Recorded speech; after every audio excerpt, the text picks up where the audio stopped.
श्रेया कृष्णदेव ताये. मी इयत्ता 6वी इयत्तेत शिकते. माझ्या शाळेचे नाव जिल्हा परिषद प्राथमिक शाळा थबडेवाडी. आजच्या धावपळीच्या आणि तणावपूर्ण जीवनात भक्तियोग ही संकल्पना काळाची गरज बनली आहे. भक्तियोग म्हणजे भगवंतावर नितांत प्रेम करणे आणि त्याद्वारे मनाला शांती मिळवणे. आपण ज्या गोष्टीत आनंद मानतो ते खरे आनंद नाही, ते बाह्य विषयांवर अवलंबून आहेत, ते इंद्रियांचे भोग आहेत. म्हणून आपल्यासारख्या सामान्य जनांना भोगानंद ही उपाधी सार्थ ठरेल. चित्ताचा क्षोभ वाढवणारी गाणी ऐकणे, मन विचलित करणारी दृश्य पाहणे, मोबाईलवरती गेम खेळणे, अति तिखट अति गोड पदार्थ खाणे या आनंदाचा पाया इंद्रिय आहे. अहो, या सगळ्या षडविकारावर विजय मिळवता येईल तो भक्तियोग आणि नामस्मरणाने. आत्मानंदाचा धारा अजून आपल्याला भेटलाच नाही. वारकऱ्यांचा आनंद बघा. पावले पंढरीची दीर्घ वाट चालताना त्यांना कोण आनंद होतो. पाऊस, ऊन, वारा, चिखल, काटेकुटे या कशाचेच भान नसते, दुःख नसते, कारण या आनंदाचा झरा अंतःकरणात उगम पावलेला आहे. सारं लक्ष विठ्ठलाच्या चरणापाशी. म्हणूनच 7व्या अध्यायात भक्तीचे दालन उघडले. तुकाराम महाराज आपल्याला हे सांगतात, जाऊ देवाची या गावा, देव देईल विसावा, देवा सांगू सुख दुःख, देव निवारील भूक. भक्ती मार्गामुळे मनाला शांतता आणि स्थिरता मिळते. या भक्त्या जर योगाची जोड दिली तर मनालाच काय, शरीरालाही स्थिरता मिळते. माणूस आपल्या चिंता आणि तणावापासून दूर राहू शकतो. भक्तीमुळे सकारात्मक दृष्टिकोन वाढतो.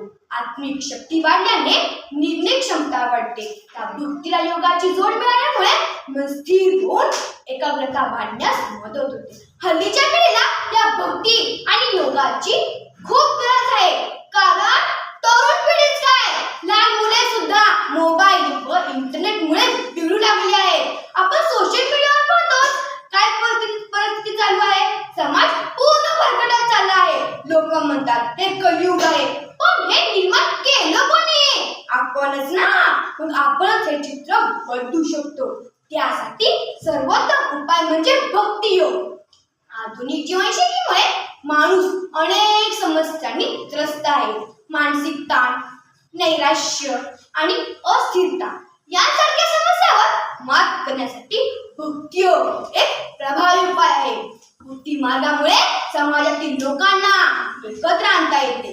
भक्तियोग हा एक असा मार्ग आहे जो आपल्याला केवळ आध्यात्मिक आनंद देत नाही, तर जीवनातील प्रत्येक परिस्थितीमध्ये मन स्थिर होऊन सकारात्मक राहण्यास मदत करते. त्यामुळे भक्ती मार्गाचा स्वीकार करणे काळाची गरज आहे. योग ही प्राचीन काळापासून आलेली एक संकल्पना. योग ही 5000 वर्षापासून चालत आलेली परंपरा असून त्याचा उल्लेख नारदीय सूक्त आणि प्राचीन अशा ऋग्वेदात आढळतो.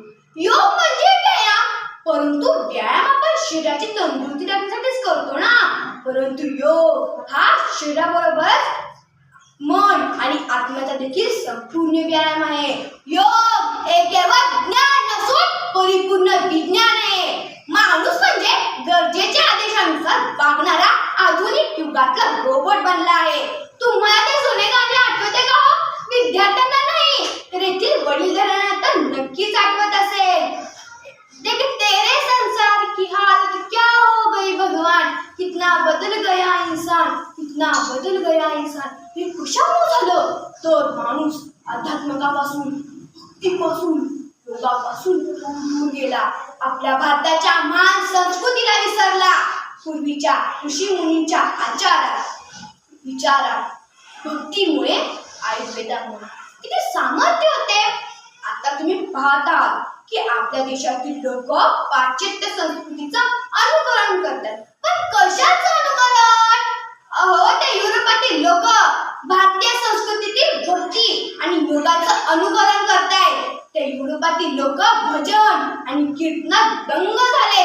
त्यांना काय भक्ती आणि योगाचं सामर्थ्य. पण आपण काय करतोय? भक्ती सामर्थ्याचं ज्वलन उदाहरण रामदेव बाबा. याशिवाय भक्ती आणि योगाचं सामर्थ्य जाणले आपल्या सीईओ तृप्ती तोडणसे मॅडमांनी.